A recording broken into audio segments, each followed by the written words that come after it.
दोस्तों मेरी बातों को ध्यान से सुनिएगा। मानकर चलिए एक आदमी के साथ एक खतरनाक एक्सीडेंट हो जाता है। एक्सीडेंट की वजह से उस आदमी की गर्दन के नीचे का पूरा शरीर काम करना लगभग बंद कर देता है, लेकिन उस आदमी की गर्दन का ऊपर का भाग यानी उसका दिमाग अभी भी एकदम अच्छे तरीके से काम कर रहा है। अब एक सवाल का जवाब दीजिए, क्या उस आदमी का दिमाग ट्रांसप्लांट करके किसी और शरीर में जोड़ा जा सकता है? ये एक ऐसा सवाल है जो लंबे समय से दुनिया भर के वैज्ञानिकों के दिमाग को परेशान करके रखा हुआ है। उनका मानना है कि जब किसी आदमी का लिवर ट्रांसप्लांट हो सकता है, हार्ट ट्रांसप्लांट हो सकता है, स्किन ट्रांसप्लांट हो सकती है, हेयर ट्रांसप्लांट हो सकते हैं, तो फिर किसी का दिमाग क्यों नहीं? शरीर के बाकी अंगों की तरह किसी इंसान के दिमाग को ट्रांसप्लांट करके किसी और के शरीर से क्यों नहीं जोड़ा जा सकता? इसी बात को सोचते हुए साल 1900 के दौरान एक ब्रिटिश वैज्ञानिक ने एक अलग नस्ल के कुत्ते के खोपड़ी को उसके शरीर से अलग करके दूसरे नस्ल के कुत्ते के साथ जोड़ दिया। वैज्ञानिकों को इस बात का पूरा भरोसा था कि जैसे ही सर्जरी पूरी होगी कुत्ता होश में आ जाएगा, लेकिन अफसोस कि ऑपरेशन के लगभग एक सप्ताह बाद भी कुत्ता होश में नहीं आया और पता चला उस कुत्ते की मौत हो चुकी है। इसके बाद लगभग साल 1960 के दौरान एक बंदर के साथ ऐसा किया गया।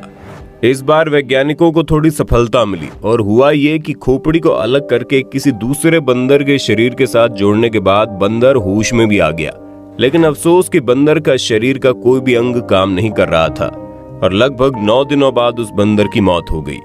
जिसके बाद लगातार इस विषय पर दुनिया भर के वैज्ञानिक शोध करते रहे कि आखिर किस तरह करके किसी इंसान की खोपड़ी ट्रांसप्लांट की जा सकती है। अब जो आगे मैं आपको बताने जा रहा हूं उसे सुनने के बाद आप कहेंगे क्या ऐसे भी एक्सपेरिमेंट वैज्ञानिकों ने किए हैं? लगभग 80 साल का वक्त निकल चुका था, जिसके बाद साल 1982 में न्यूयॉर्क सिटी के माउंट सिनाई मेडिकल कॉलेज में एक डॉक्टर ने चूहों के ब्रेन को ट्रांसप्लांट करने की कोशिश की। डॉक्टर ने कई घंटे लगातार मेहनत करने के बाद उस ऑपरेशन को सक्सेसफुली कर दिया और हैरानी की बात तो यह है कि चूहा बिल्कुल सही सलामत था और उसका पूरा अंग एकदम ठीक तरीके से काम कर रहा था। जिसके बाद 6 जून 1998 में पिट्सबर्ग मेडिकल सेंटर सर्जन की टीम ने वर्ल्ड का सबसे पहला ट्रांसप्लांट किया, जिसमें उन्होंने दिमाग के एक सेल को ट्रांसप्लांट किया था। यानी डॉक्टर ज्यादा बड़ा रिस्क नहीं लेना चाहते थे, इसलिए पूरे दिमाग को ट्रांसप्लांट करने की बजाय दिमाग के एक छोटे से हिस्से को ट्रांसप्लांट किया। ट्रांसप्लांट तो ठीक ठाक हो गया, लेकिन अफसोस की सर्जरी के दौरान किसी गलती के कारण एक 62 साल की महिला की दोनों पैर पैरालाइज हो गए।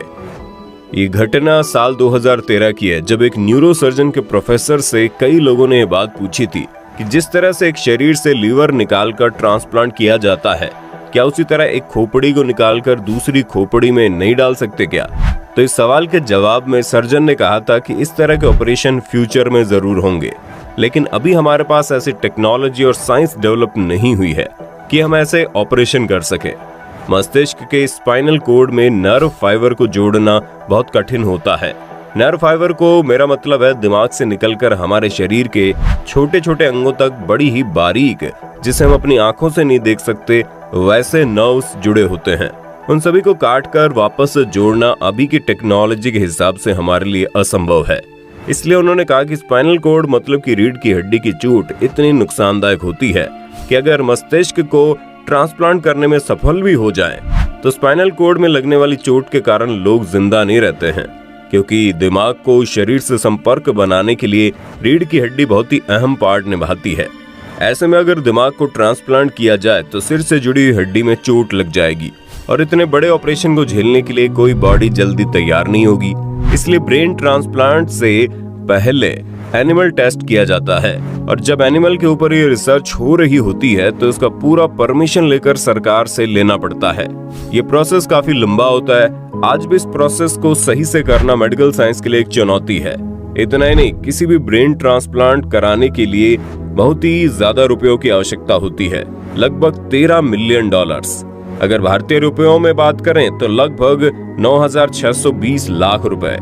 इसमें लगभग 150 ऑपरेशन होते हैं। इन सभी ऑपरेशंस में लगभग 36 घंटे का समय लगता है। इसमें सबसे इम्पोर्टेंट काम ब्रेन को फ्रीज करना होता है, जिसमें दिमाग के पूरे सिस्टम को रोक दिया जाता है और फिर दिमाग को मरने से बचा लिया जाता है।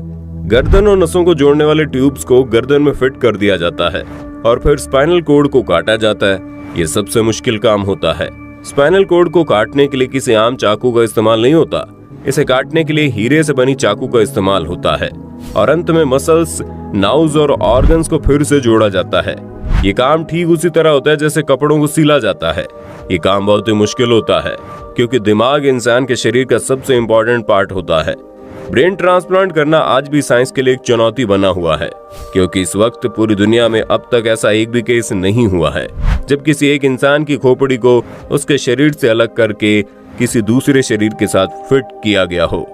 इस वक्त दुनिया में कई ऐसे वैज्ञानिक मौजूद हैं जो ब्रेन ट्रांसप्लांट के ऊपर शोध करना चाहते हैं। उनका मानना है अगर उन्हें शोध करने का मौका मिले तो वो सफलतापूर्वक ऐसा कर सकते हैं, लेकिन ये काम इतना रिस्क भरा हुआ होता है कि किसी का भी जान जा सकता है। इसलिए किसी भी देश का गवर्नमेंट इस तरह के शोध की इजाजत नहीं देता। अमेरिका के एक डॉक्टर का कहना है कि उन्हें इस तरह के ट्रांसप्लांट करने की इजाजत अमेरिका में नहीं मिल रही है, इसलिए वो चीन में जाकर इस ट्रांसप्लांट पर शोध करेंगे। इसलिए उन्हें कुछ ऐसे लोगों की जरूरत है जो अपने अंगों को दान करने की इच्छा रखते हों। आपको जानकर हैरानी होगी कि शोध करने वाले उस वैज्ञानिक पर भरोसा करते हुए रूस में रहने वाले एक शख्स ने अपने ऊपर शोध करने की इजाजत भी दे दी। दरअसल रूस में रहने वाला एक आदमी ऐसा है जिसका दिमाग तो ठीक तरीके से काम करता है, लेकिन उसके शरीर का कोई भी अंग ठीक तरीके से काम नहीं करता। उसके सभी अंग लगभग बेकार हैं। लेकिन इस ट्रांसप्लांट के पीछे बहुत ही अधिक पैसे खर्च होने वाले थे, जो पैसे समय पर अरेंज नहीं हो पाए। ये वजह है कि पैसों की कमी के कारण वैज्ञानिक समय पर उस शोध को आगे नहीं बढ़ा पाए। इसी बीच रूस में रहने वाले उस शख्स की शादी हो गई। शादी के बाद उसकी पत्नी और परिवार वालों ने उस डॉक्टर के साथ किए गए एग्रीमेंट को खत्म करवा दिया और अब वो डॉक्टर उस बात का इंतजार कर रहा है कि कोई आदमी ऐसा आए जिसके ऊपर इस तरह का शोध किया जा सके। दोस्तों, जाते जाते आपको बता दें, ऑर्गन ट्रांसप्लांट किसी को नई जिंदगी देने का जरिया है। अगर किसी इंसान का कोई अंग खराब हो जाता है तो उसके उस अंग को ट्रांसप्लांट करके उसकी जिंदगी को बचाया जा सकता है। लेकिन आपको जानकर हैरानी होगी, हमारे देश में किडनी के लिए 4 साल, लिवर के लिए 2.5 साल और हार्ट के लिए 2-2 साल की वेटिंग लिस्ट है, क्योंकि कोई भी मृत्यु के बाद अपने चहेतों के अंगों को दान नहीं करना चाहता। बात तो अगर राजस्थान की करें तो सिर्फ राजस्थान में 20,000 मरीजों को किडनी, 25,000 को लिवर और 8,000 को हार्ट की सख्त जरूरत है। लेकिन सरकार की कई कोशिशों और लाखों रुपए खर्च करने के बाद भी पिछले 2 साल में हालात और बिगड़े हैं। शायद आपको यकीन ना हो, लेकिन इतनी भारी डिमांड होने के बावजूद भी साल 2018 में सिर्फ 4 ट्रांसप्लांट हो पाए और साल 2019 में सिर्फ और सिर्फ 1 ट्रांसप्लांट। दोस्तों, अक्सर हमारे कुछ लोगों की मृत्यु इस तरह से होती है जिनमें उनका दिमाग शरीर से पहले मर जाता है। ऐसे इंसान के शरीर के अंग जैसे कि किडनी, हार्ट और लिवर जैसे अंग किसी दूसरे इंसान को नया जीवन दे सकते हैं। आपको जानकर हैरानी होगी, देश में प्रति 10 लाख पर सिर्फ 30 और राजस्थान में प्रति 20 लाख पर महज 1 डोनर ही मिल पाता है। यानी कि अगर देश में 10 लाख लोगों को किडनी की जरूरत है तो उनमें से महज 30 लोगों को किडनी डोनेट करने वाला आदमी मिल जाता है। यही वजह कि प्रदेश के 53,000 से ज्यादा लोग कई साल से ऑर्गन का इंतजार कर रहे हैं और अधिकतर लोग तो ऐसे हैं जो डोनर का इंतजार करते करते ही मौत की नींद सो जाते हैं। दोस्तों, आपको बता दें, किसी इंसान की मृत्यु के बाद भी उसके शरीर के कुछ खास अंग कई घंटों तक जीवित रहते हैं, या कहिए इस काबिल रहते हैं कि यदि उन्हें किसी और व्यक्ति के शरीर में लगा दिया जाए तो वह फिर से जीवन देने का काम करते हैं। मृत व्यक्ति के शरीर में सबसे कम समय तक आंखें और सबसे अधिक समय तक किडनी इस लायक रहती हैं कि उन्हें किसी और शरीर में प्रत्यारोपित किया जा सके। लेकिन अफसोस की जानकारी के अभाव में 99% से ज्यादा लोग ऐसे हैं जो अंगदान में रुचि नहीं रखते। अगर अंगदान किया जाए, हर साल न जाने कितने हजार लोगों को मरने से बचाया जा सकता है। दोस्तों, उम्मीद करते हैं जानकारी आपको अच्छी लगी होगी। वैसे जाने से पहले आपसे एक सवाल है, आपके मुताबिक मृत्यु के बाद क्या अंगदान करना सही है या गलत? आप हमें कमेंट करके बताइए। वीडियो अच्छी लगी तो लाइक कीजिए, चैनल को सब्सक्राइब करके बेल आइकन दबा देना, क्योंकि the earth adventure in Hindi की टीम आपके लिए हर रोज ऐसे ही जानकारियां लाती रहती है।